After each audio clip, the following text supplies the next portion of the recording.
Ang pag-deploy ng mga mid-range missile system ng US sa Pilipinas noong nag-uumpisa pa lamang ang taon ay isa sa naging mabigat na alalahanin ng China na talagang nagpasakit sa kanilang ulo. Subalit ngayon, tila ang sakit ng ulo na ito ay madadagdagan pa dahil sa pag-anunsyo ng Amerika na magpapadala na rin sila ng mid-range missile system sa Japan. Ang mga pagkilos na ito ay nakikita ng China bilang isang direktang banta sa kanilang seguridad at nagpapalala sa mga lumalalang tensyon sa South China Sea. Sa bidyong ito ating aalamin ang naging dahilan ng Amerika kung bakit naisipan nilang maglagay ng ganitong kalakas na sandata sa Japan at ano ang reaksyon ng China rito. Ang pagpapakilala ng Typhoon missile system ng US Army sa Pilipinas ay isang makabuluhang pagbabago. Dahil ang Typhoon missile system na ito ay may kakayahang maglunsad ng Tomahawk cruise missiles at Standard Missile 6 interceptors na nagpapalakas sa kakayahan ng US na maglunsad ng mga pag-atake at protektahan ang kanilang mga puwersa sa rehiyon. Ang pag-deploy ng naturang system sa malapit sa mga teritoryo ng China ay nagpapakita ng determinasyon ng US na ipagtanggol ang mga interes nito sa rehiyon at hamunin ang lumalaking impluensya ng China.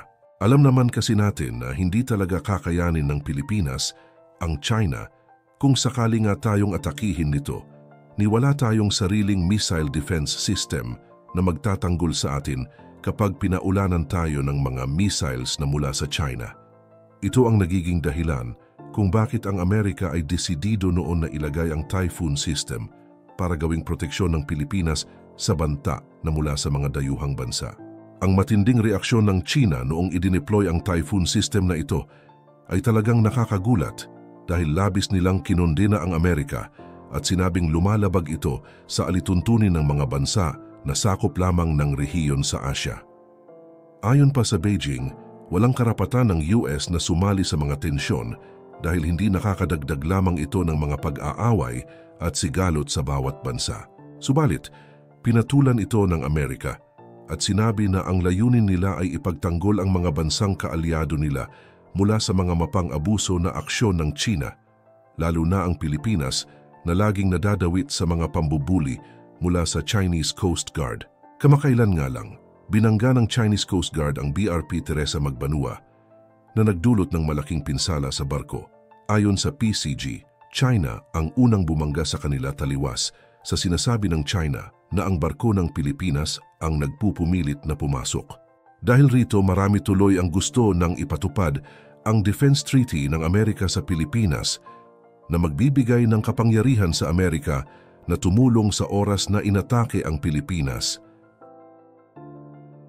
Subalit, malabo itong mangyari dahil kahit ang pag-escort ng US ay hindi pinayagan ng ating mga opisyal, para sa kanila mas makakadagdag lamang sa tensyon kung isasama sa resupply mission ang Amerika at pinanindigan na gagawin ng Pilipinas ang lahat upang maresolba ito sa maayos na paraan. Kaya naman isang malaking tulong para sa Pilipinas na i-deploy ng Amerika ang ganitong missile system para sa gayon ay maproteksyonan ng bansa kung sakaling ang atakihin tayo ng China mula sa himpapawid.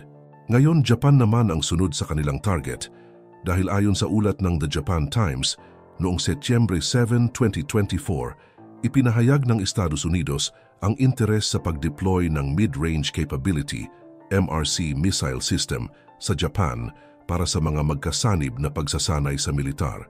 Ang pahayag na ito ay ginawa ni US Army Secretary Christine Wormuth sa isang kaganapan sa Virginia, kung saan sinabi niyang ang mga talakayan tungkol sa pag-deploy ng Multi-Domain Task Force ng Army na kinabibilangan ng MRC missile system na kilala bilang Typhoon ay isinagawa sa kanyang pagbisita sa Japan noong nakaraang buwan. Ipinahayag niya ang malaking interes ng US na makita ang Multi-Domain Task Force na nag-ooperate mula sa Japan sa mga susunod na pagsasanay.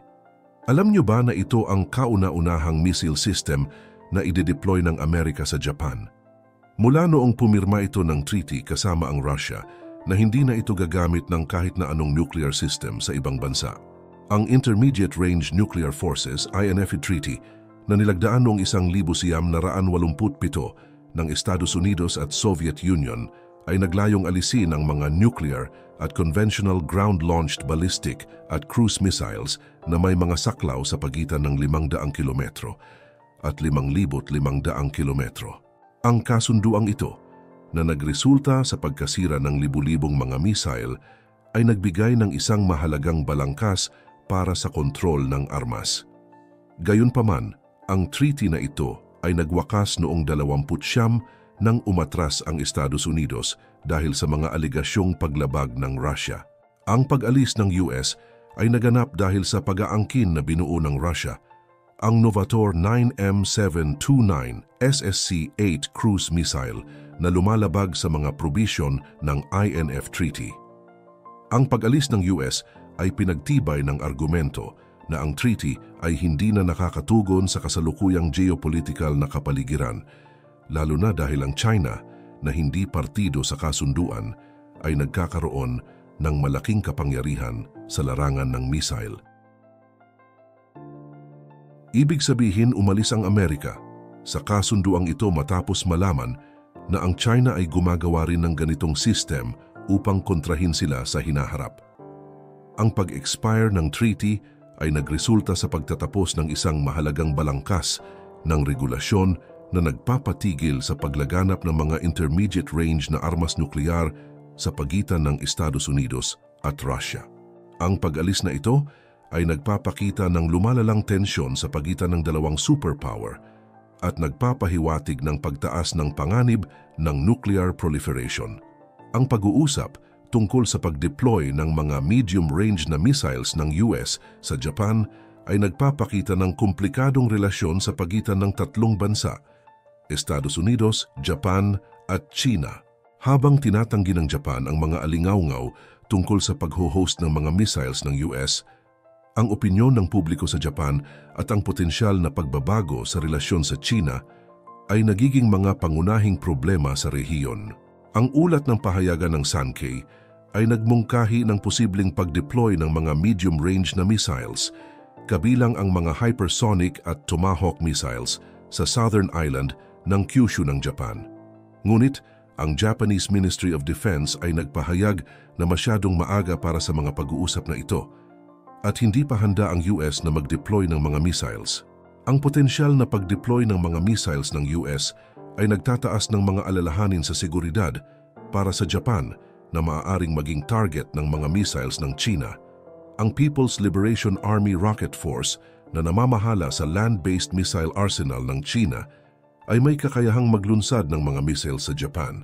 Dahil dito, ang Japan ay nagpapakita ng pag-aalangan sa pag-host ng mga karagdagang missiles ng US at sa halip ay nagsusulong ng sariling estratehiya sa pambansang seguridad.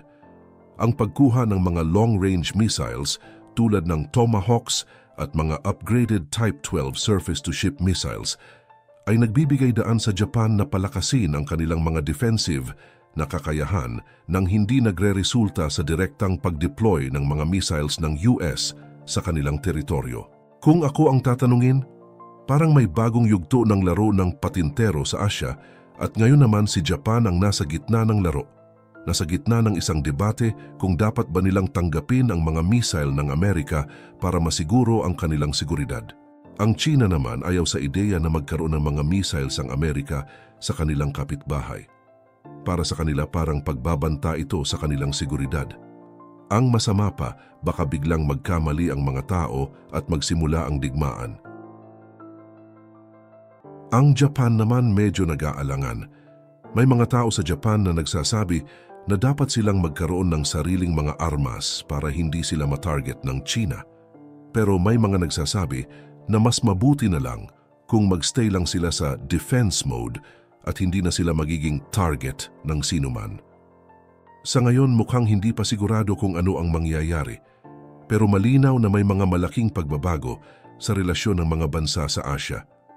Parang nakasabit sa malaking lubid ang lahat at ang bawat galaw ay nagdudulot ng pag-alon sa relasyon ng mga bansa sa rehiyon.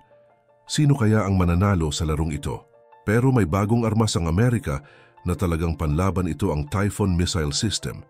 Para siyang bridge sa pagitan ng dalawang armas, ang Precision Strike Missile at ang long-range hypersonic weapon system. Si Japan naman medyo nag-iisip pa, pero ang pagbisita ni Lieutenant General Kazuo Sakai sa US Joint Base Lewis McChord ay nagpapakita na interesado na sila. Ang pagpapalakas ng pakikipagtulungan sa pagtatanggol sa pagitan ng US, Pilipinas at Japan ay nagpapakita ng pagsisikap ng US na labanan ang lumalaking impluensya ng China sa rehiyon.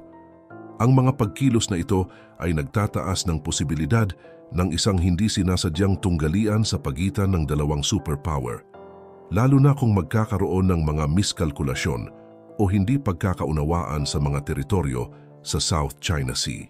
Sa huli, ang pagigting ng relasyon sa pagitan ng US at China ay nagdudulot ng malaking hamon sa mga bansa sa rehiyon. Ang mga bansa tulad ng Pilipinas ay nasa gitna ng lumalalang tensyon at kailangang mag-ingat sa pagpili ng panig sa pagitan ng dalawang superpower. Ang hinaharap ng rehiyon ng Indo-Pacific ay nakasalalay sa kakayahan ng mga bansa na makipag-usap at magtayo ng mga mekanismo upang maiwasan ang isang potensyal na tunggalian.